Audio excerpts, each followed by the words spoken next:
They said the storm that night was ordinary, but nothing about that night was ordinary. Not the wind that sounded like breath, not the rain that hit the earth like fists, and not the silence that followed the thunder, thick and watchful, as if the darkness itself was listening. It was late autumn on the Eastern Front, 1943. The ground was frozen on the surface and rotten beneath. Men learned to fear the mud more than bullets. Bullets kill cleanly. Mud takes its time. The patrol moved without speaking, boots sinking with a wet sigh into the carved-out trench that had been abandoned a week earlier. Officially, due to flooding. Unofficially, because men refused to go near it after the first disappearance. Private Ernst Vogel was the youngest in the patrol, barely 19. He heard it first. A sound that did not belong to the living. Not a scream, not a moan. A dragged-out breath, rising from somewhere below their feet.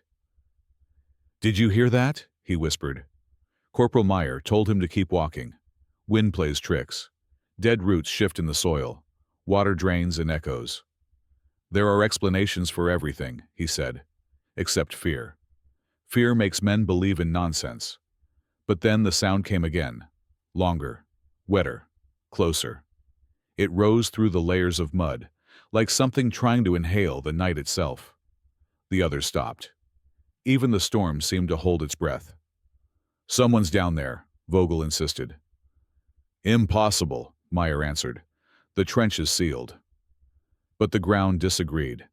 From the darkness of the abandoned segment, a thin crack of movement shivered across the surface, as if the earth were exhaling through clenched teeth. Rain pooled into the crack and bubbled, like something beneath was drinking. Vogel didn't wait for orders. He dropped to his knees, leaning over the edge. "Hello? Who's there? Hold on, we'll get you out." There was no answer, only a low, rhythmic sound, like a heartbeat muffled under tons of soil. Meyer cursed under his breath and stepped forward. "Get up, Vogel. It's just water pressure, that's all. Move." But the boy didn't move, because now he heard something else, a whisper, so soft it might have been imagination. "Help!" He leaned in closer, and the trench moved. It didn't collapse. It didn't break. It reached. The mud rose like something alive, folding around Vogel's arms, then his chest, swallowing his coat, dragging him downward with slow, deliberate force. He screamed, a sound thin and pale against the roar of rain. Meyer lunged forward, grabbing his collar. "Hold on! Hold on!" But something beneath the surface pulled harder. Vogel's eyes were wide, filled with terror and the reflection of lightning. And then he was jerked down with a violence that snapped Meyer's grip open. His scream cut off into a gurgle, and his helmet rolled across the wooden planks of the trench, tapping once, twice, then settling upside down. The storm swallowed the silence. By the time reinforcements arrived, there was no trace of Vogel. Only the trench, breathing softly, as if satisfied. In the official report, he was listed as missing in action. But the patrol knew better. The trench had taken him, and it was hungry. They renamed that section of fortifications the Black Line. Not because of soot or burned timber. There had been no fires there. Not because of the uniforms of the men who patrolled it. They called it black because something about that place felt wrong in a way that language couldn't express. A heaviness in the air. A silence that didn't match the wind. A darkness that seemed to cling even in daylight. At first, command dismissed the fear as fatigue. Men on the Eastern Front didn't sleep. They collapsed. They didn't rest. They waited for the next shell to fall. Hallucinations weren't uncommon. Shadows often appeared where none should be. But then, the disappearances started again. The second man taken was Sergeant Rudiger Haas, a veteran, pragmatic, the kind of soldier who believed only in what he could shoot. His squad found his rifle lying neatly across the trench wall, a full magazine, no signs of struggle, just a single footprint leading downward, and then nothing, as if he had stepped into the earth and the ground had closed above him. Then, Came the third disappearance, and the fourth. By the time the fifth soldier vanished, the men refused to sleep in the dugout near the trench. They claimed the ground shifted at night, that the mud rippled like the skin of an animal dreaming in its sleep, that they heard tapping under the floorboards, slow, deliberate tapping, like someone trapped below was trying to signal them. Command sent an engineer unit to investigate. They returned pale and trembling, insisting that the soil structure was unstable. Unstable was an understatement. The ground seemed to breathe. Still, the officers insisted on discipline. Fear spreads faster than infection, they said. Fear is more dangerous than the enemy, but fear is also honest. One night, a young radio operator named Fisher swore he saw a hand emerge from the trench wall. A human hand, fingers slick with mud, reaching upward as though someone buried alive was trying to claw into the open air. He screamed for help. The patrol ran to him. By the time they reached Fisher, he was on the ground, convulsing and sobbing, pointing a trembling finger at the trench. But nothing was there, only the shifting murk of wet soil. "Something grabbed me," he gasped. "You imagined it," the lieutenant said. "No, no, sir," Fisher whispered. "It wasn't trying to pull me in. It was trying to pull itself out." They moved Fisher to a medical tent, but the whispers began spreading faster. The trench wasn't just a place. It was a hunger. It didn't matter if you were German or Soviet, veteran or rookie. It didn't matter whether you believed in ghosts or science, because men were disappearing, and the earth kept swallowing their screams. Within days, soldiers refused to walk the black line unless forced. They marched in pairs. They carried lamps even during the day. Some tied ropes around their waists, securing the other end to a post before approaching the trench's edge. But it didn't matter. One by one, the ropes began to go slack. They found him at dawn, a single figure crawling across the frost-stiffened ground, moving with the stubborn, animal determination of someone not fully conscious, yet refusing to die.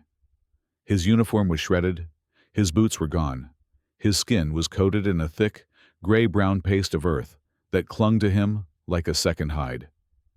At first, the sentries thought he was a deserter, or perhaps a wounded Soviet trying to escape the battlefield. Only when he collapsed against the wire and tried to speak did they recognize the man.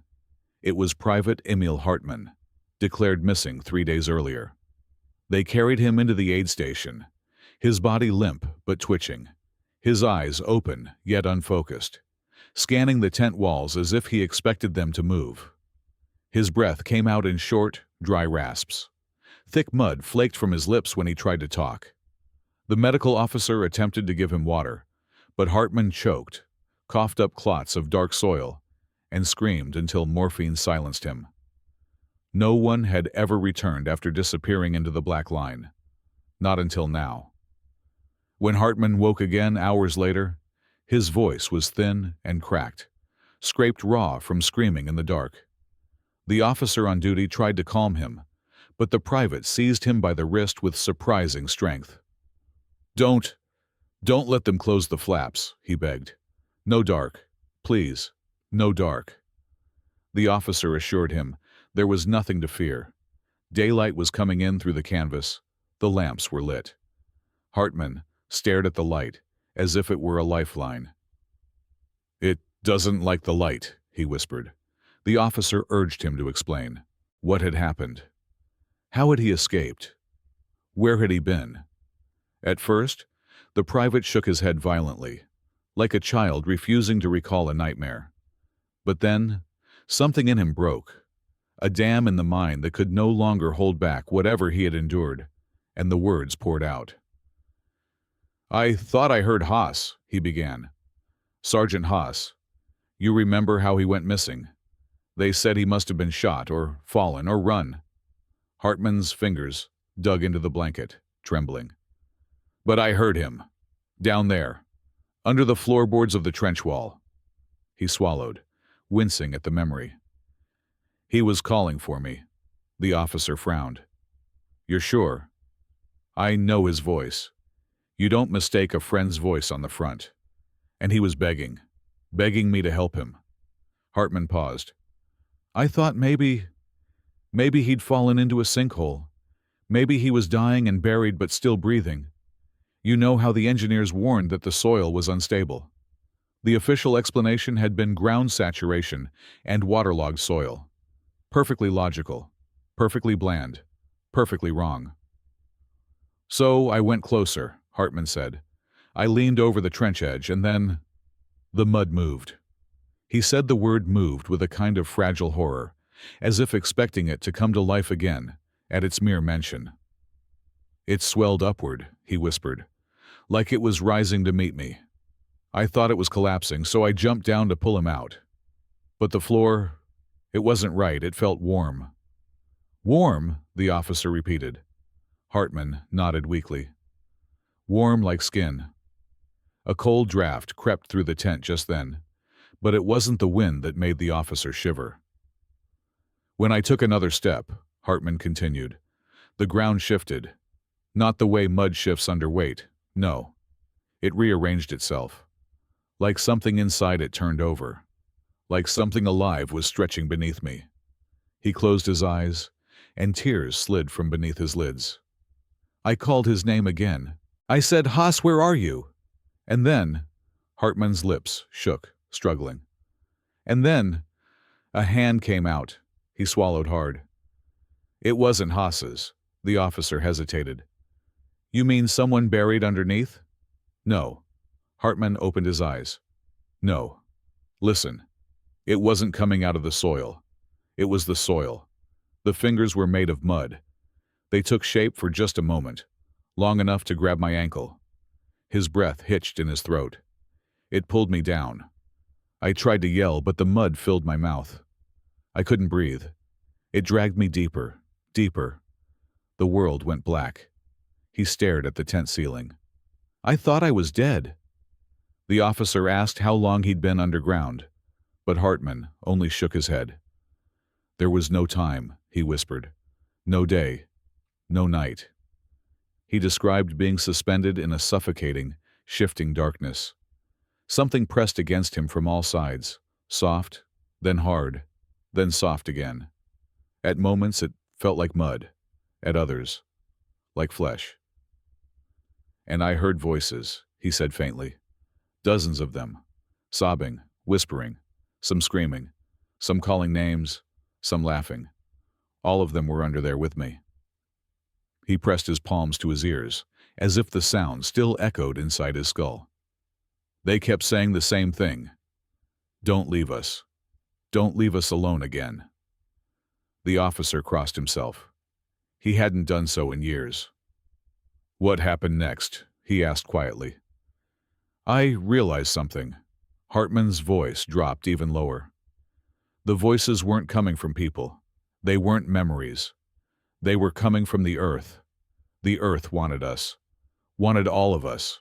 He shuddered violently. It held me like a mother holds her child, but wrong.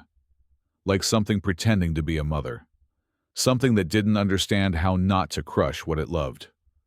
The officer felt his skin crawl. How did you escape? He asked. Hartman blinked slowly, as if trying to reassemble the truth. I didn't, he exhaled. It let me go. The officer frowned. Why would it do that? Hartman's lips curled into the faintest, saddest smile. To bring others. That was the moment the officer called command. By midday, the medical tent was crowded with officers, a field doctor, and 2 men from a psychological evaluation unit, brought in specifically to assess Hartman's mental state. They questioned him for hours. Every word he said was recorded. Every tremor in his hands noted. His story was consistent, detailed, impossibly vivid. Too vivid for a man delirious or insane. But it was also impossible. And impossible stories are rarely welcomed in an army. They asked him again. Was he certain he had not hallucinated? Could the oxygen loss have caused visions? Had he been disoriented? Was he sure he had not crawled through a sinkhole or a collapsed trench? Could the voices have been echoes?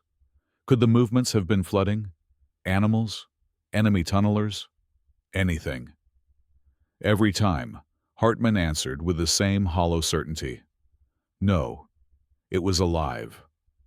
When he was finally allowed to rest, one of the psychologists approached the commanding officer. "In my professional opinion," he said, "he is not lying. Something happened to that man. Something that doesn't fit the framework of trauma or hallucination." "What are you suggesting?" the officer asked. The psychologist hesitated. "I don't know what I'm suggesting," he admitted. "I'm telling you what I see. His mind believes the experience completely, and he should be dead. Suffocation in mud kills in minutes, not days. His survival alone is beyond medical explanation." The commanding officer stared at the tent where Hartman slept. "He claims the trench let him go intentionally," he murmured, "to lure others." "Yes," the psychologist said, "and the terrifying thing is, he believes it."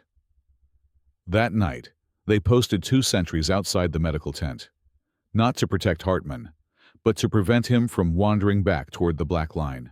He slept fitfully, jerking upright every hour, gasping for air, clawing at his throat as if mud still seeped through his windpipe. Once he screamed so hard that blood vessels burst in his eyes. The doctor sedated him twice. Around 3 in the morning, one of the sentries swore he heard something outside. A low rumble from the direction of the trench. Not thunder, not artillery. Something more like a deep, subterranean exhale. He reported it to the lieutenant, but the lieutenant waved him off, blaming nerves and wind. But the sentry couldn't shake what he'd heard.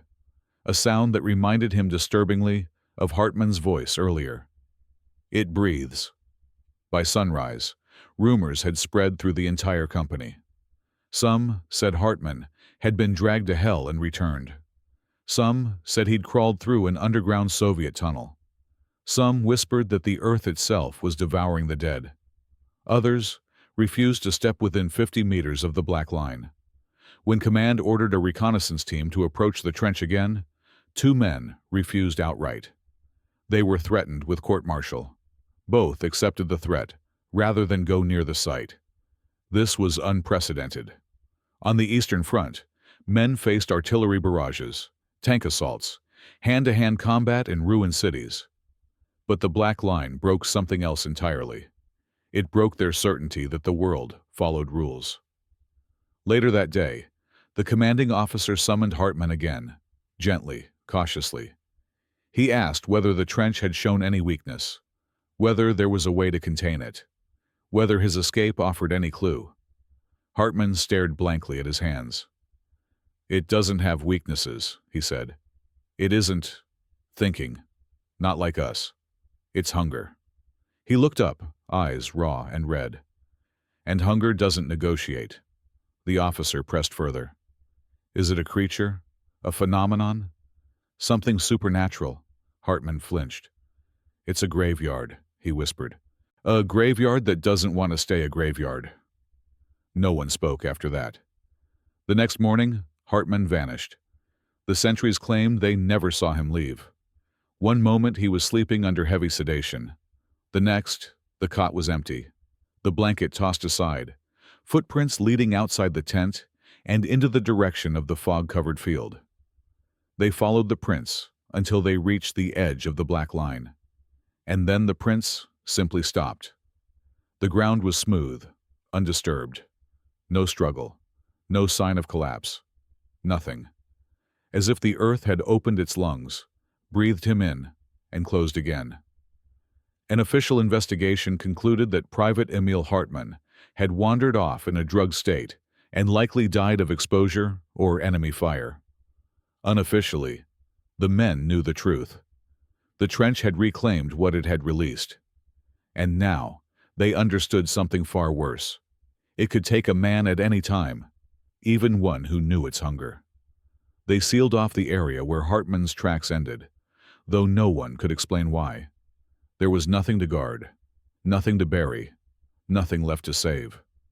Yet the officers posted 4 men at the perimeter, as if the earth itself might decide to step beyond its boundary.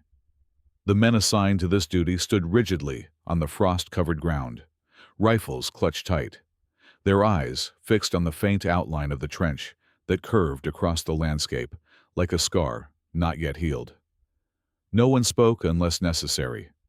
Even their breath seemed subdued. The engineers returned 2 days later. They arrived in a battered field truck, carrying shovels, ropes, ground probes, and a portable listening device. An old radio box fitted with makeshift amplifiers, meant to detect the movements of tunnelers or buried survivors. Officially, they were there to determine whether the ground near the Black Line was collapsing due to water saturation. Unofficially, they were there because command refused to believe that a trench could simply devour men. Someone had to give them a rational explanation.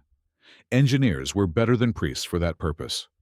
There were 6 of them, led by Oberfeldwebel Kurt Jäger, a man whose skepticism was almost violent in its conviction. Jäger didn't believe in hauntings, didn't believe in curses, didn't believe in the whispers soldiers claimed to hear at night. He believed in soil density, water pressure, load-bearing physics, and the basic principle that dirt could not think. His face was a map of contempt for anything that suggested otherwise. Yet even he hesitated when he approached the first bend of the Black Line. The ground there had a different texture, firmer, darker, almost oily, as if the mud had been compacted not by rain, but by something moving below the surface. Jäger crouched down, scooped a handful of the soil, and rubbed it between his fingers. "Unique composition," he muttered. "Clay, loam, organic matter, normal." But when he pressed it, the mud stretched instead of crumbling. He frowned. "Strange," he said. "It feels warm." One of the younger engineers shifted uncomfortably. "Warm from what? Sunlight?" He glanced upward at the overcast sky. Jäger didn't answer. He placed the listening device's sensor spike into the soil and signaled for silence. The engineers gathered around the receiver, leaning forward. Through the static, they heard what might have been the groan of shifting earth or water, slowly seeping through underground channels. Then, something else. A faint tapping, rhythmic and steady. Jäger's eyes narrowed. "Probably water," he said. The tapping stopped abruptly. Then, another sound. Too faint to identify but distinct enough that each man felt it more than heard it. A low murmur. A hum. A vibration that pulsed against the soles of their boots. The youngest engineer stepped back. "What was that?" Jäger scowled. "Ground resonance. Echo of our own movements." But no one had moved. He reset the amplifier. Static surged. Then, a sound broke through so clearly that every man froze. A voice. Not words exactly. More like breath-forming syllables that couldn't quite escape. A moan dragged along the edge of articulation. A suppressed cry. A pleading exhale. "Is that human?" someone whispered. Jäger snapped. "No. Wind funnels through cavities in the soil." But there was no wind. The engineers exchanged glances. One of them looked over his shoulder toward the main camp, where soldiers were pretending not to watch, pretending not to wait for this exact moment. Rumors had spread in all directions. Men whispered that the trench had taken Hartmann back because he'd told the truth. Others swore they heard footsteps at night coming from beneath their own cots, soft and steady, as if the ground itself was pacing. Jäger removed the spike and drove it deeper, farther down the slope of the trench wall. He placed the headphones over his ears, jaw tightening as he adjusted the receiver dial. The static thinned. Then, unmistakably, 3 taps. Slow, deliberate. Jäger jerked the headphones off. "Get the shovels." "But, sir," one of his men protested, "if the soil is unstable." "We're going to expose the cavity," Jäger snapped. "There may be trapped air pockets. Maybe even a collapsed tunnel. We dig, now." The engineers obeyed, though several looked as though they'd prefer to face direct artillery fire. The soldiers watching from a distance shifted uneasily. Some crossed themselves. Others made small gestures of superstition disguised as brushing snow from their sleeves. When the first shovel hit the ground, something groaned beneath them. The mud rippled outward in a perfect circle, as though disturbed water had just been struck. One engineer dropped his shovel with a cry. "Sir, did you see that? The ground." "Keep digging," Jaeger insisted, though his knuckles had gone white around the handle of his own shovel. They dug in synchronized strokes, slicing through the dark clay layer by layer. The smell emanating from the hole was not the smell of earth. It was sweet, fetid, organic, like decomposition accelerated beyond natural means. Flies emerged from the soil, even though it was too cold for insects. Jaeger halted them when the shovel of one engineer struck something soft, yet resistant. "Is it a body?" someone whispered. Jaeger knelt and brushed away the dirt with gloved hands. Beneath the thin layer of clay was fabric, gray wool, the sleeve of a uniform. His breath hitched. A hand protruded from the soil, fingers stiff, reaching upward. But the angle was wrong. Bodies buried by collapse did not reach in such positions. And the fingers, God, the fingers, were curved as if still trying to grasp the air. The men stared, unable to move. Jaeger drew a breath. "We need to remove more soil, carefully." They dug faster, frantically now, revealing more of the body, a shoulder, a neck, half a face, the eye socket, the cheek, the mouth, frozen in a twisted plea. The flesh looked almost dissolved. The lips cracked into fragments like brittle clay. When an engineer brushed the cheek with his gloves, the skin crumbled into dust. "Sir," the youngest whispered, trembling, "this man, he hasn't been dead long, but this isn't decomposition." Jaeger didn't answer. He couldn't. Another engineer suddenly stiffened. "Sir, listen." The men fell silent. There it was again. Tap, tap, tap. Not from the body they'd uncovered, from deeper beneath them.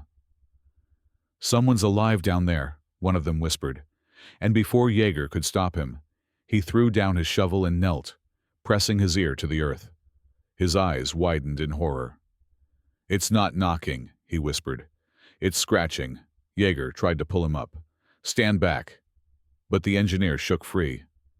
"There are people trapped under us. We have to dig." The ground bulged beneath his knees. With a sound like a sudden intake of breath, a wet, sucking gasp, the soil split open. His scream barely escaped his throat as something pulled him downward. The others lunged, grabbing his arms, his shoulders, the collar of his coat. But the earth was stronger. They fought for him with desperate, animal panic. His gloved hands clawed at the frozen ground, leaving long grooves in the surface. His mouth opened in a howl of pure, primal terror.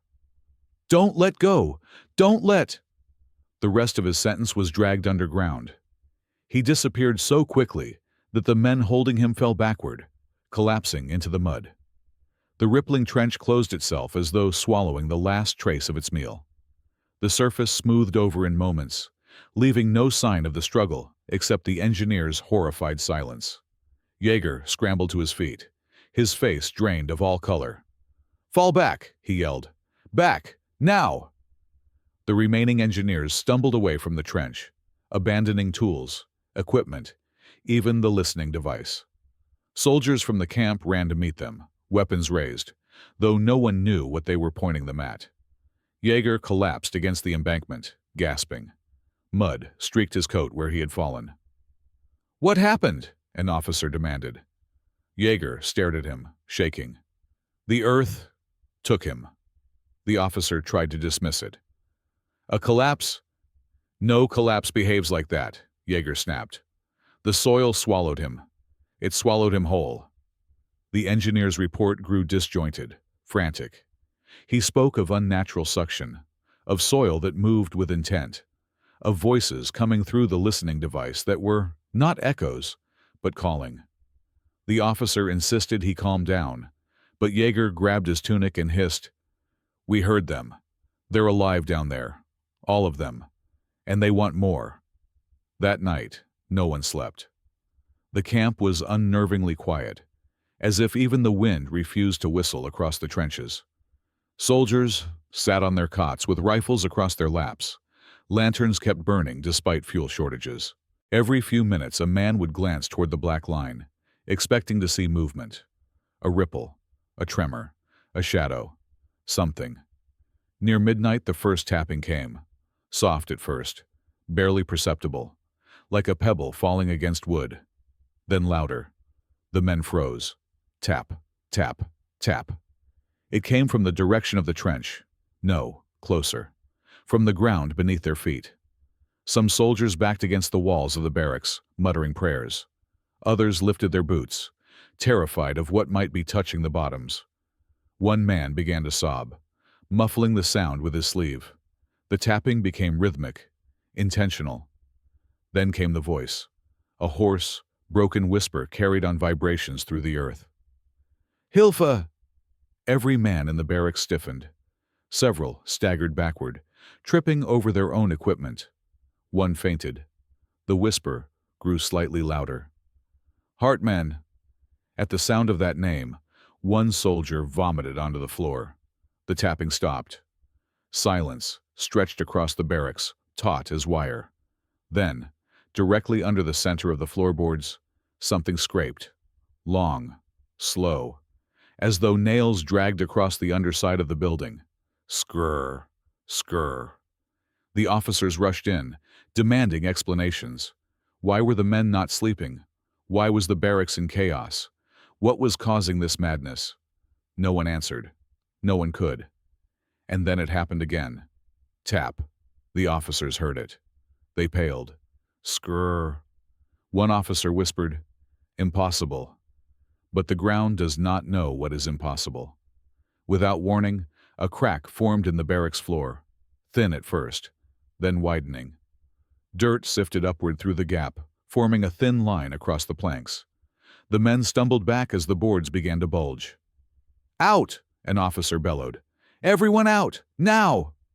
The soldiers surged toward the exit, tripping, shoving, each man driven by an instinct older than war. They burst out into the freezing night, panting, staring at the barracks as the crack widened further. The building groaned. Then the whisper came again, closer, directly beneath them. "Bleibt!" "Stay!" The barracks collapsed inward. Floorboards snapped like brittle bones. A cloud of dust burst into the night air. When it settled, the hole at the center was already filling itself, smoothing, the wood dragged downward by invisible forces. They searched for survivors. No one had been inside, because the trench had warned them too loudly. And yet the men still felt the ground vibrating, calling. A few hours before dawn, Jaeger approached the commanding officer. His voice trembled, but not with fear, with exhausted acknowledgement. He had stopped denying the truth. "We cannot dig," he said. "We cannot send men near it. We cannot fill it. We cannot destroy it." He paused, staring toward the faint curve of the trench. "Whatever is down there, it's not trapped. It's waiting." The officer swallowed. "Waiting for what?" "For us," Jaeger whispered. "For all of us." He looked down at his mud-covered gloves, fingers trembling. "And it's hungry." The morning after the barracks collapse arrived with a sun that refused to rise. The sky had the color of old steel, the kind found on artillery shells left too long in damp trenches. A weak, diluted light seeped through the clouds, but it illuminated nothing. It only stretched the shadows thinner. Men moved across the camp as if wading through water, each carrying the same unspoken question on their faces. How do you fight something that isn't alive? Officers issued new orders. No one was to walk within 20 meters of the black line. Patrols were assigned in rotating shifts, though many soldiers preferred to take double watches rather than sleep near the trembling ground. Engineers were sent away, at least the ones who survived.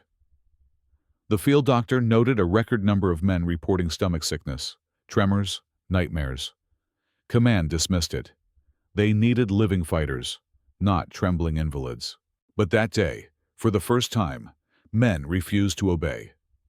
When one lieutenant ordered a group to remove debris from the collapsed barracks, 3 soldiers stepped backward instead of forward. Their boots scraped against the icy earth. "We won't go closer," one said, the words barely louder than breath. "You will obey orders," the lieutenant replied. "No," the soldier whispered. "Last night something touched the floor beneath my bed. Something alive. You can't make us go near that place."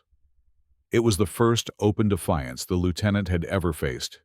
He raised his riding crop, but his hand shook too violently to strike. He opened his mouth, ready to threaten them with court-martial, but no sound came. Everyone in the yard stared at the lieutenant's trembling hand. Everyone saw he was just as terrified. The lieutenant lowered his arm. "Fine," he said. "Another unit will do it." But no other unit volunteered either. The barracks remained untouched, and the ground around it remained swollen, as if digesting. By afternoon, a thick fog rolled across the landscape. It came from nowhere. There were no rivers nearby, no sudden drop in temperature. 1 minute the air was clear. The next, the camp was smothered in a dense gray vapor that clung to uniforms and left droplets on eyelashes. Men blinked furiously, unable to see more than a few steps ahead. "Is this gas?" someone asked. "No smell," another replied. "It's warm," a third whispered. And indeed it was. A heavy, moist warmth that had no place on a front line in late autumn. The fog pulsed lightly, as if breathing. When men walked through it, it shifted around them, thickening behind their backs. It was then the first scream pierced the haze. It came from the perimeter, near the forbidden zone. A high, shrill cry that shattered into ragged gasps. Men froze mid-step. Then another scream followed, deeper this time, a man trying to cry out while choking on something. The lieutenant staggered toward the sound, pistol drawn. The fog parted reluctantly as he moved, folding behind him like a closing throat. He found 2 sentries, or what was left of them. They lay prone on the ground, not dead, but paralyzed by terror. Their eyes bulged, mouths foaming, fingers clawing helplessly at the earth. One of them managed to lift an arm and point into the haze. It stirred. A ripple ran through the soil, traveling in a slow wave across the fog-covered trench. The lieutenant stepped backward, pistol shaking in his hand. Another ripple, then another, as though something vast was shifting beneath the surface. "Get up!" he shouted at the sentries. "We must get away!" But neither moved. Their legs twitched in weak spasms. Their breath came in shallow, strangled bursts. The ground hummed. A deep vibration, like the growl of an animal buried under mountains. And then, from somewhere within the fog, a voice rose. Not a scream, not a whisper. Something between the two, pulled taut by agony. "Bitta." The lieutenant froze. The fog thickened and a shape became visible within it. Tall, thin, humanoid. For a moment, he thought it was a man, a survivor, a lost soldier. But as it stepped closer, its outline blurred, and he saw it was no man at all. It was mud. Mud shaped like a man. Mud dripping from the elongated arms and sloughing from the torso. A hollow cavity where a face should be. Inside that blank cavity, something moved. The lieutenant fired 3 shots. The form jerked, but did not fall. The bullets sank into its shape as though fired into wet soil. The creature took another step, and a long, wet sound echoed through the fog. A sound like roots tearing free of earth. The lieutenant turned and fled. He did not stop running until he collided with another soldier, knocking both of them onto the ground. By the time a full group arrived with weapons ready, the fog had swallowed the creature entirely. The sentries lay still. Their chests no longer moved. They were the first confirmed dead. Not missing, not swallowed, not taken. Dead. Their faces were twisted in expressions no one could bear to look at for long. The doctor performed an inspection. He found no stab wounds, no bullet wounds, no broken bones. Their lungs, however, were filled with mud. Not water, not liquid. Mud. The doctor gave his report to the commanding officer, who stared at it without blinking. "That isn't possible," he said. The doctor nodded slowly. "No, sir. But that is what happened." Fog thickened again. By evening, visibility was limited to a meter at best. The men huddled together, clutching rifles and lanterns. They refused to go anywhere alone. The commanding officer issued strict orders. No one was to leave their barracks under any circumstances. This, of course, didn't stop the trench. Around midnight, the ground beneath the camp began to pulse. At first, it was barely noticeable, like the rhythmic echo of distant artillery. Then it grew stronger. The barracks creaked on their foundations. Coffee cups rattled on tables. One lantern swayed until it fell and shattered, spilling light across the trembling floor. The men inside froze. The trembling intensified. The floorboards shifted, rising and falling like the surface of a lake. Someone whispered a prayer. Someone else vomited into a bucket, hands shaking uncontrollably. And then came the tapping. Faster this time, and everywhere. Not just under one building, but under all of them. Under the ground where men slept, under the ground where they stood, under the mess hall, under the latrine, under the medical tent. Tap, tap, tap, tap, tap, tap, tap, tap. The rhythm was unmistakably deliberate. The commanding officer burst from his quarters, shouting for the men to stay inside. His voice quivered despite his effort to remain firm. As he barked orders, something rose behind him. A mound, a bulge, a swell of earth pushing upward. He didn't see it at first. The men did. Their screams warned him a moment before it happened. The mound split open. A hand, long, thin, soaked in mud, shot upward, grasping at the air. It groped blindly, fingers twitching. Another hand followed, then a third. The commanding officer stumbled backward, tripping over his own boots. The hands clawed at the sky, pulling at nothing, scraping at the air, as if desperate for support. And then the mound collapsed inward again. The hands vanished. The mud sealed. The earth exhaled. 6 men fainted on the spot. One fired his rifle until his clip ran dry. Another fell to his knees, sobbing uncontrollably. 2 whispered the same phrase over and over. "It's coming closer. It's coming closer. It's coming closer." The commanding officer regained his footing and ordered everyone to barricade their doors. But the ground continued to move. Lanterns dimmed. The vibrations grew softer, slower, more rhythmic. It took several minutes for the men to realize what the pattern was. The ground was breathing. Inhale, exhale, wave after wave, rising, falling, deep, slow, rhythmic, as though the land itself had lungs.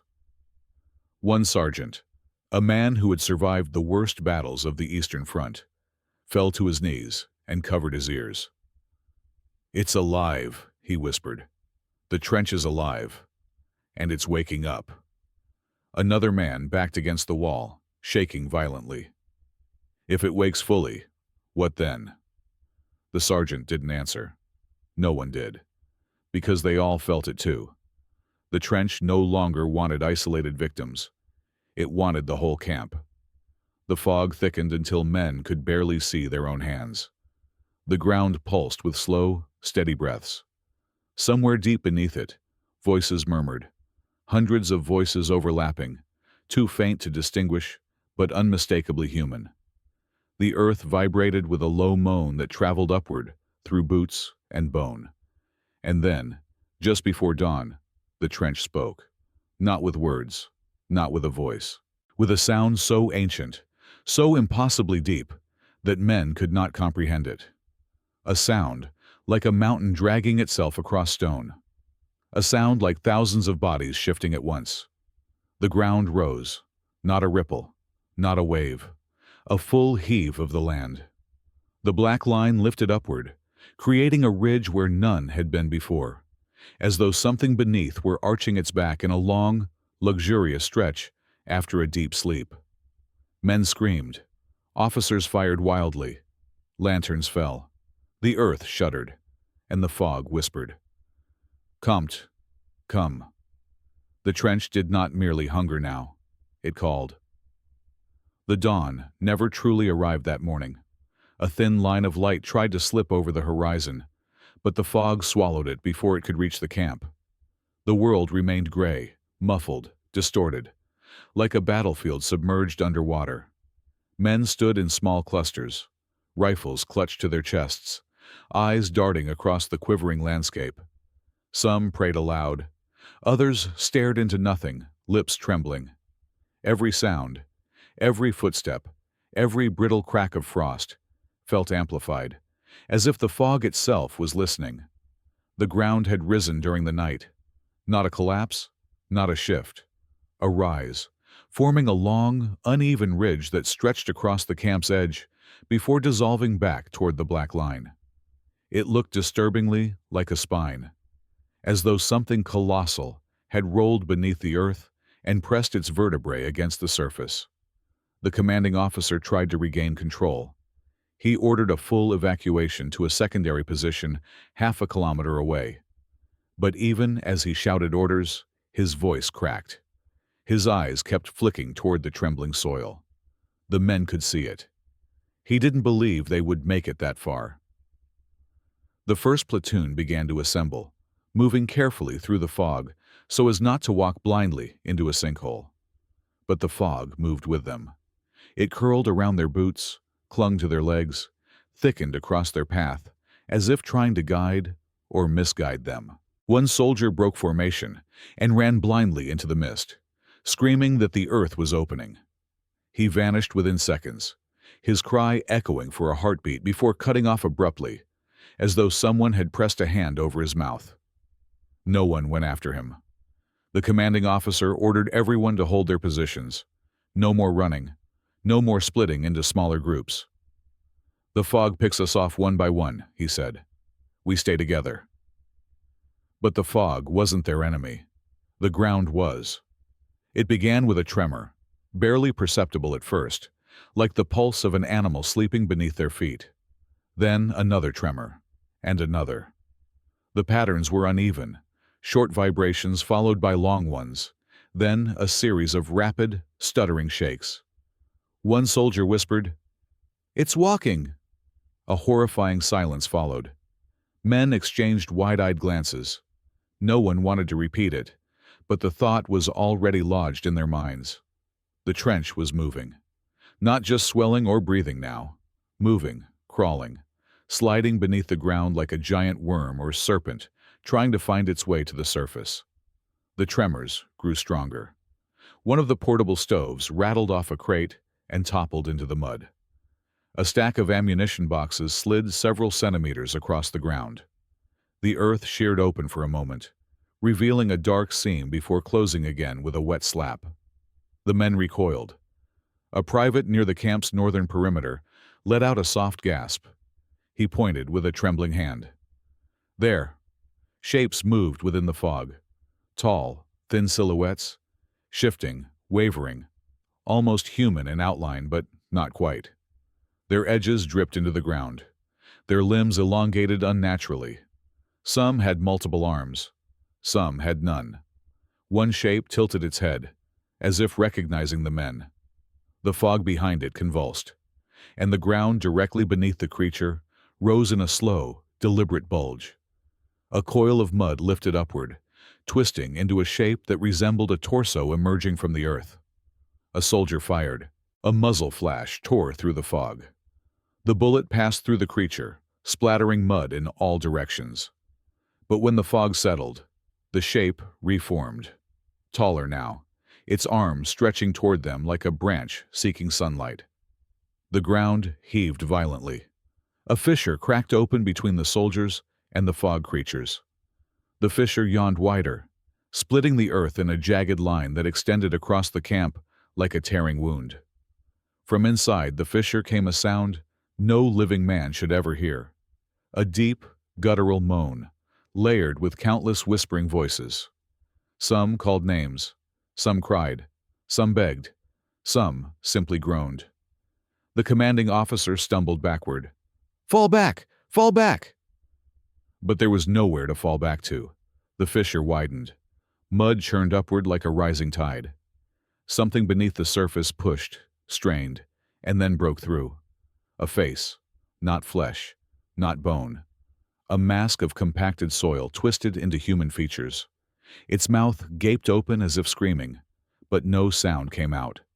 More faces formed beside it, dozens, then hundreds, stretching across the fissure's edge. Some looked agonized. Some looked furious. Some looked eerily calm. All of them moved. The ground rippled with the shape of bodies trying to climb upward. A corporal vomited into the mud. A sergeant dropped his rifle and covered his ears, even though the faces made no sound.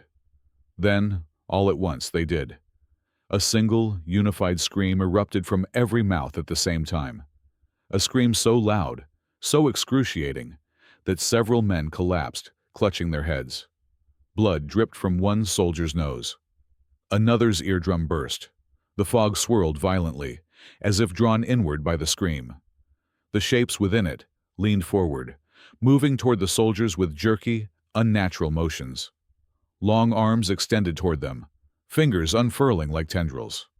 The commanding officer fired at the fissure, then at the fog creatures, then into the air. His commands dissolved into hysterical shouting. He turned to rally his men. But the ground grabbed him. A hand, no longer mud, no longer whole, but something in between, shot upward and hooked itself around his ankle. He screamed, firing desperately at his own leg as the soil pulled him downward. His men tried to reach him. Two grabbed his arms. One grabbed his belt. But the ground pulled harder. His fingers scraped across the mud, leaving long trenches as he was dragged down waist-deep, then chest-deep. "Don't let it! Don't let it!" The mud closed over his head. He was gone. The men stared at the smooth patch of earth where he had been, too stunned to move. Then the fissure erupted. A geyser of soil and black water exploded upward, raining filth across the camp. From within the geyser came limbs, arms, legs, torsos, writhing as though connected to something beneath. They flailed blindly before collapsing into heaps of twitching mud. The earth beneath the camp buckled, rising in enormous waves. Tents toppled. Barracks split apart. A supply truck overturned and was immediately dragged downward by the soil. Men ran. Some ran toward the forest. Others ran into the fog. A few dropped their weapons and crawled on all fours, sobbing incoherently. But the trench was no longer confined to itself. It spread. The black line uncoiled like a massive serpent, splitting open along its entire length and extending tendrils of churning soil across the ground, dragging itself forward. It didn't simply open. It crawled. One soldier looked back just in time to see the trench's central ridge collapse inward, forming a vast circular cavity. The fog spiraled into it. The mud churned upward. The cavity widened, deepened, and then something vast opened beneath the earth. Not a hole, not a pit, a mouth. A colossal, gaping maw made of earth and darkness, ringed with countless shrieking faces. The ground around it throbbed like flesh. The entire landscape vibrated with a long, low inhalation. The trench was breathing in, and the men were standing in its lungs. A gust of air, hot, humid, smelling of rot and blood, burst from the maw, knocking several soldiers off their feet. The fog converged toward the opening, dragging men with it. One soldier clawed at the ground as he slid across the mud, leaving bloody streaks behind him. He cried out for help. No one could reach him. He disappeared into the maw. Another man fell to his knees, his mind broken by what he saw. He spread his arms as if welcoming an embrace and whispered, "Take me." The earth obliged, pulling him under gently, almost lovingly. Chaos swallowed the rest. The maw widened further, its edges rippling like muscle. The ground rose and fell with each monstrous breath.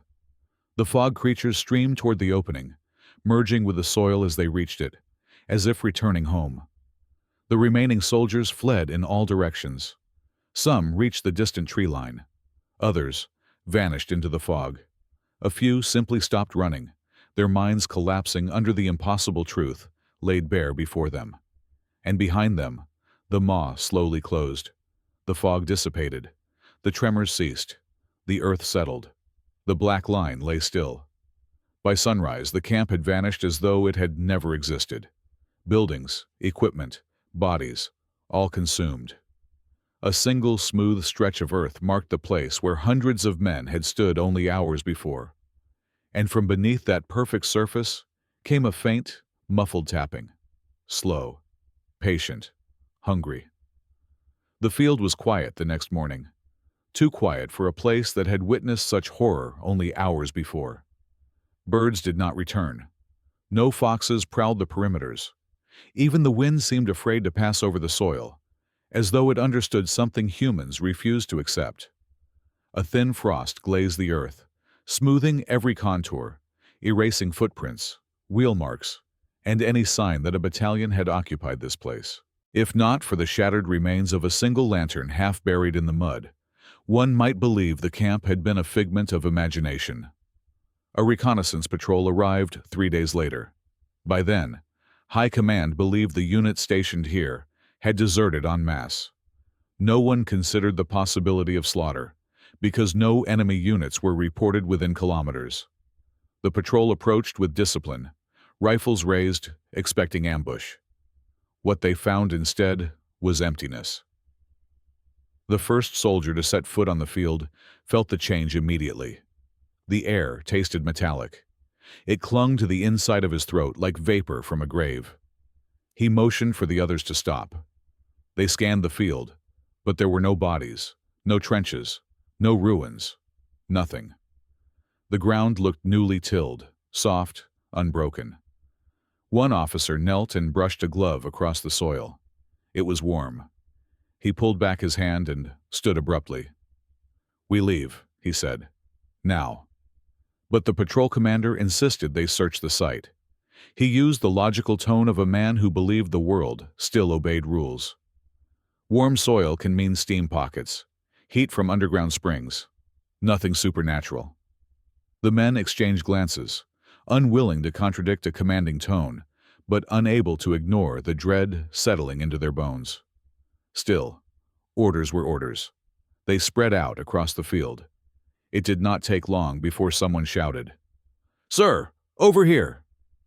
The patrol converged on a shallow depression, barely noticeable unless one stood directly above it. The soil had sunk in a perfect oval, as though a heavy object had rested there for years and been lifted only recently. The men dug cautiously with their hands and bayonets. They found fabric first, strips of gray cloth, then a metal buckle, a boot heel, a sliver of tarnished dog tag. None were attached to anything. It was as if the uniform had been peeled away from the man wearing it, dissolved into the earth like paper left in water. The commander paled. "Where are the bodies?" No one answered. A radio operator raised the receiver to call for reinforcements, but the line was dead. Not broken, not out of range, dead. As if something smothered the signal the moment it passed over the field. The patrol stood in uneasy silence, and then, from the far end of the field, they heard it. A tap, followed by another, slow, hollow, repeating. One soldier whispered, "Someone is buried," but the rhythm was wrong, too steady, too patient. Not a plea for help, a knock, the kind given by someone who knows they will be answered. The commander ordered everyone back. "We're withdrawing, immediately." But even as he said it, the tapping stopped. The ground fell still. The air warmed slightly, as though exhaling. The men turned and left, not speaking until they reached the forest's edge. Only then did they dare to breathe deeply. When they returned to headquarters, their report was dismissed as nerves. The men were told the missing unit had likely deserted or been taken prisoner in some unknown Soviet maneuver. The warm soil, subterranean activity, the tapping, imagination, fear, exhaustion. The military could not afford to believe in living trenches. Yet unofficial whispers spread among officers. Whispers of unnatural soil composition, missing battalions, and a forbidden zone where compasses spun wildly and horses refused to walk. The field was mapped, fenced, and marked as unstable terrain due to landslides. No one returned. For the rest of the war, the ground remained undisturbed. But the earth does not forget. Decades passed. The front collapsed, borders shifted, governments fell. The field remained the same, empty, quiet, avoided by locals who claimed their livestock refused to graze near it. Children dared each other to touch the soil. Some said they felt warmth under their palms. Some said they heard faint murmurs. One child said the ground pulsed under his hand like a heartbeat. He was slapped for lying and forbidden to play near the field again. Time smoothed over horror, but not truth. The truth waited. In 1987, a team of archaeologists arrived. Their mission was unrelated to war. They sought to study soil layers for agricultural research. They didn't know the field's history. Their equipment was modern.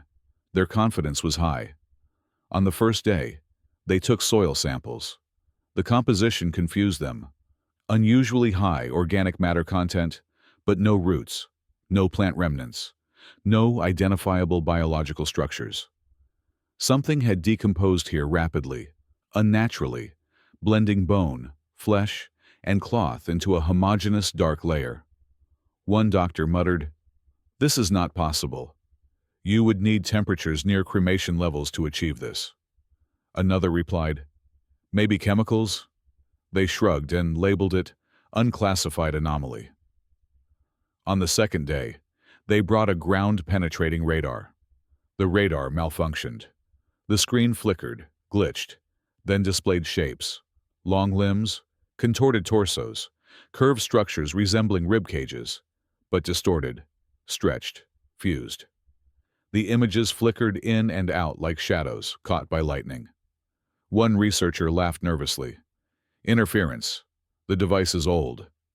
But the device was brand new. They reset it. The shapes returned, clearer. One looked distinctly like a human face. Not skeletal. No. Something in between.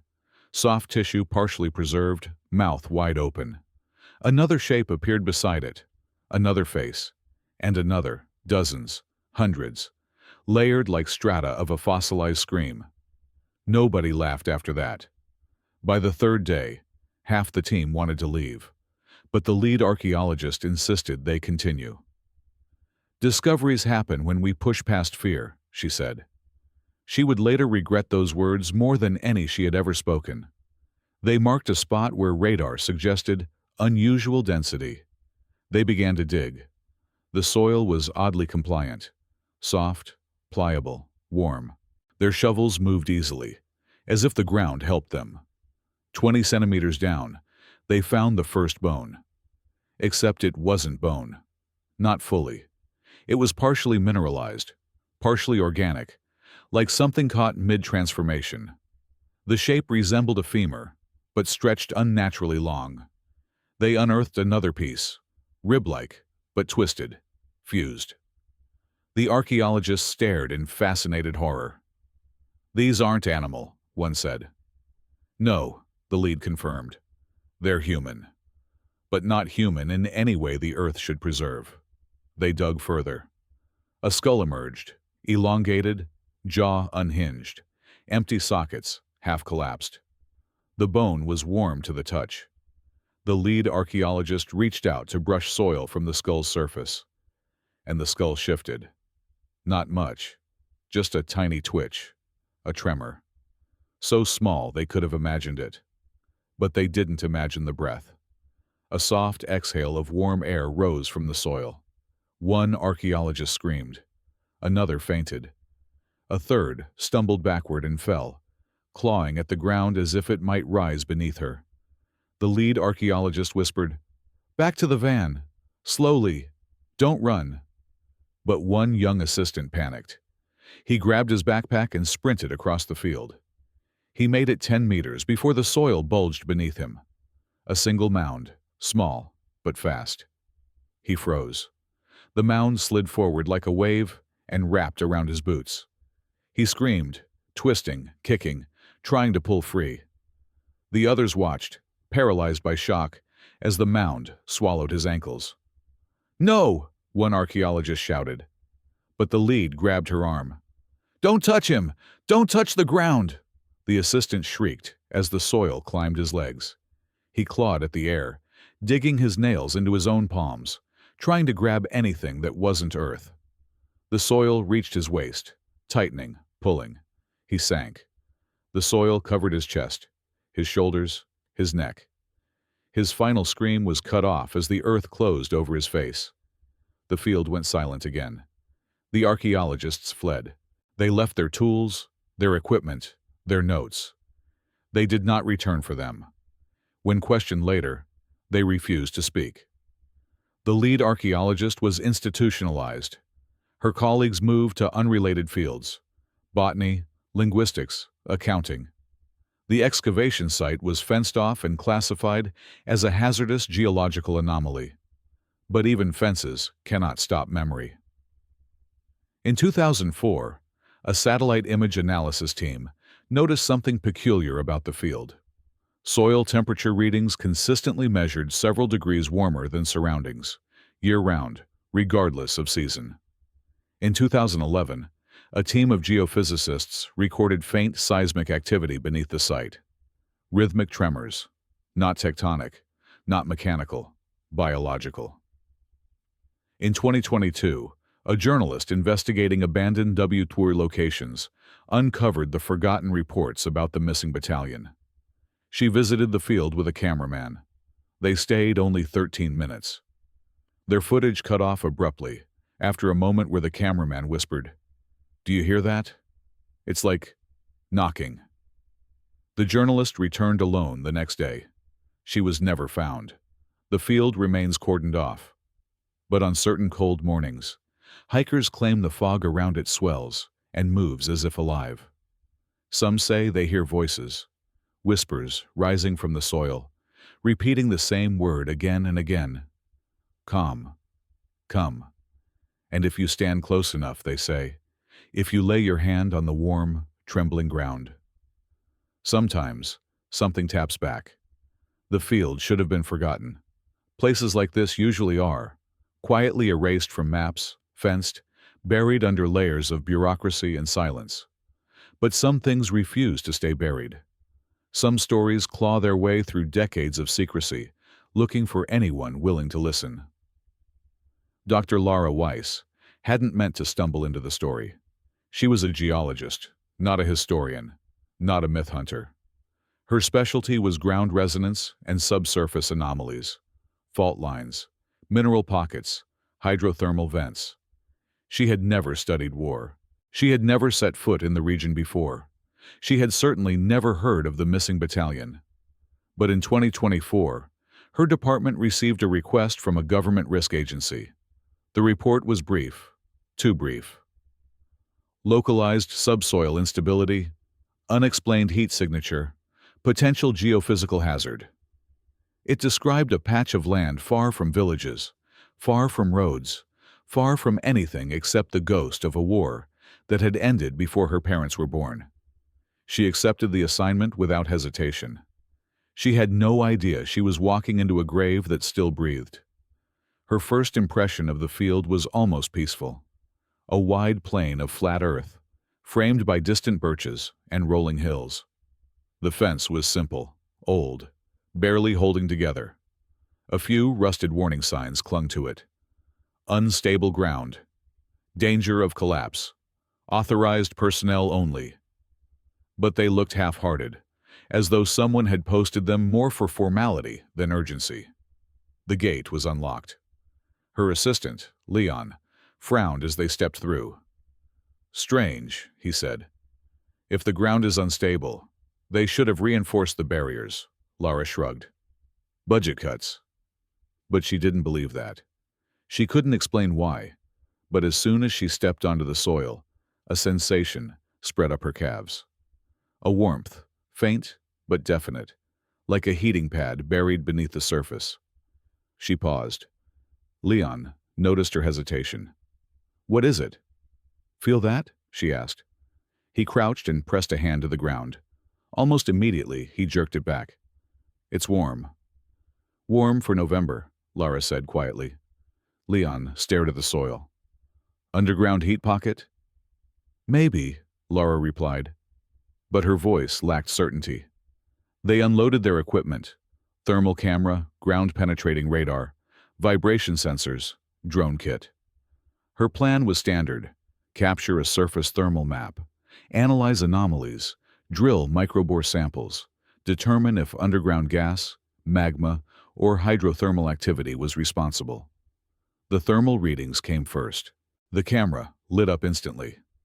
The soil wasn't just warm, it was hot.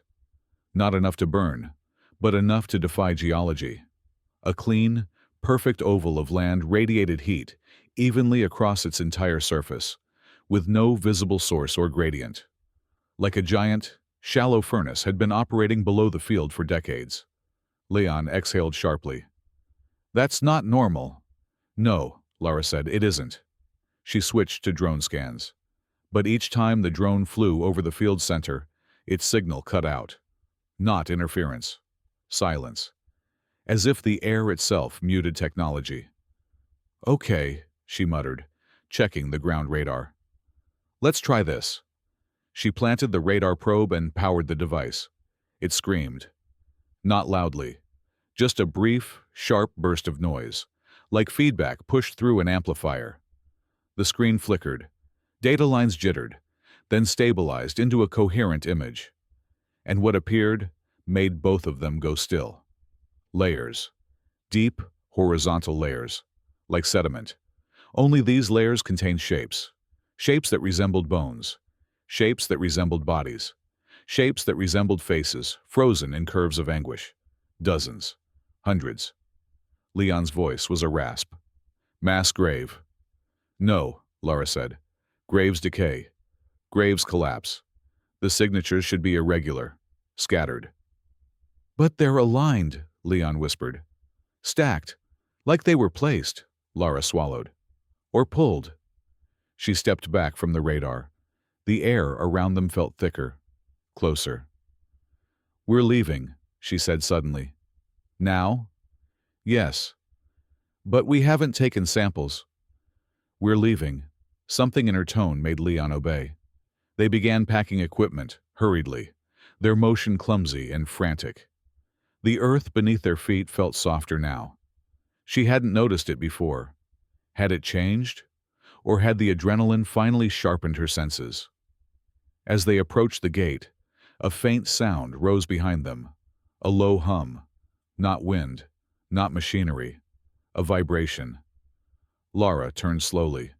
The soil at the field's center swelled upward. One slow pulse. Then another.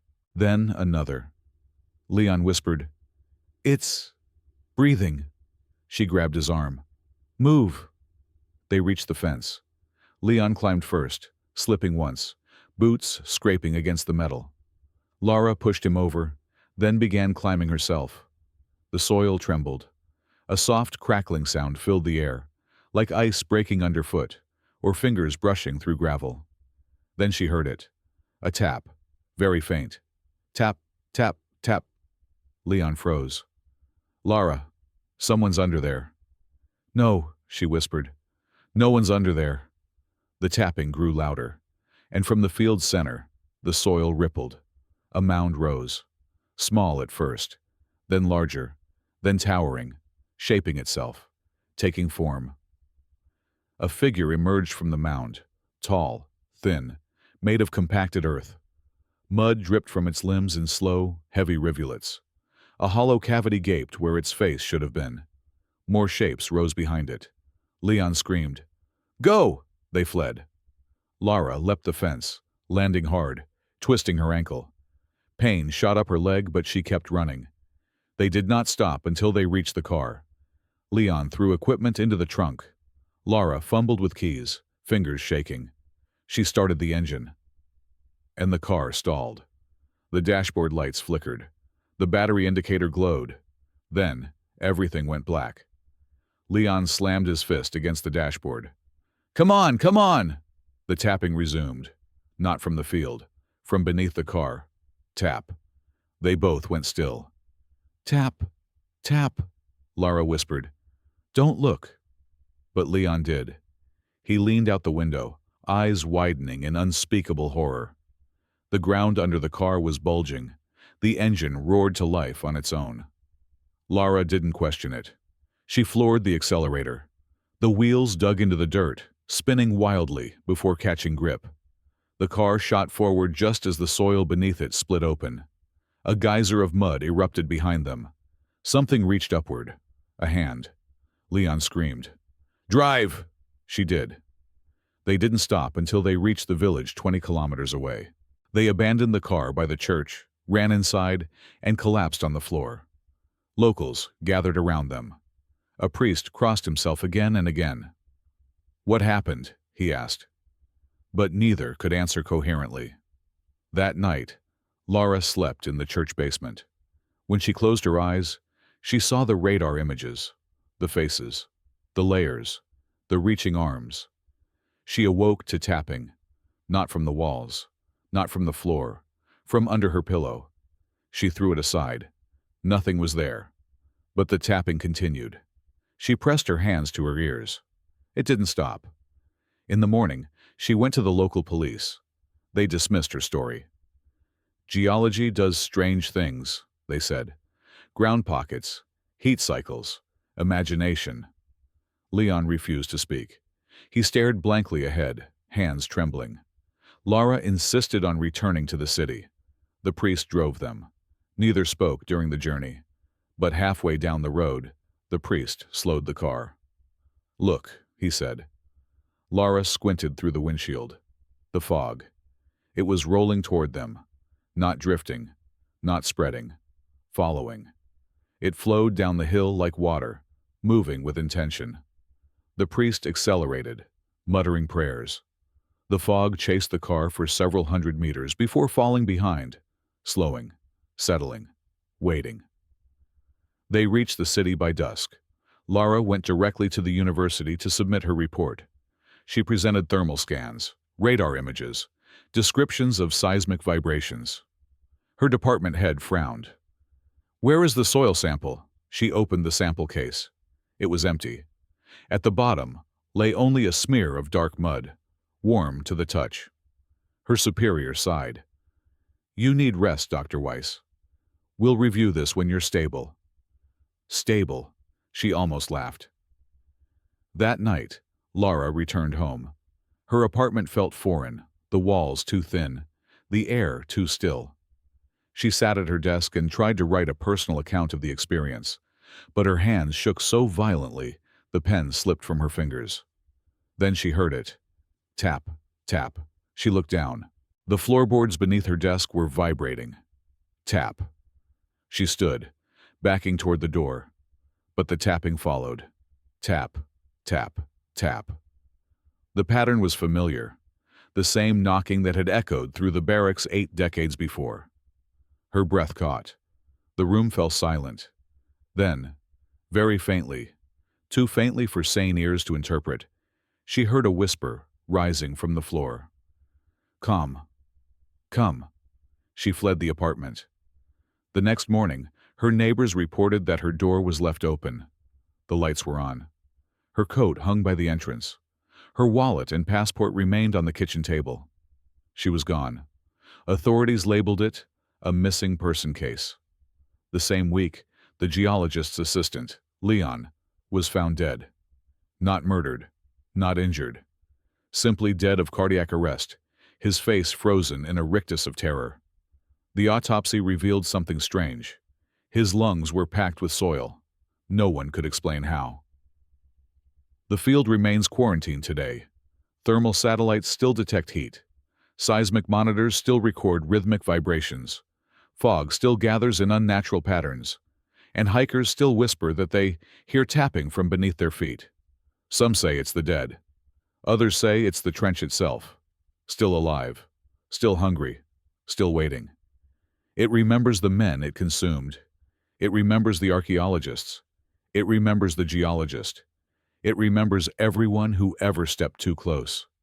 And when the ground grows warm under your shoes, when you feel the faintest vibration, like a breath, when you hear a tapping that you tell yourself must be pipes, must be roots, must be anything but what it truly is, listen closely. The earth is speaking to you. It is saying the same thing it has whispered for 80 years. Calm. And if you answer, even by stepping forward, even by bending closer, even by listening, the earth will open its mouth, and you will never be heard from again.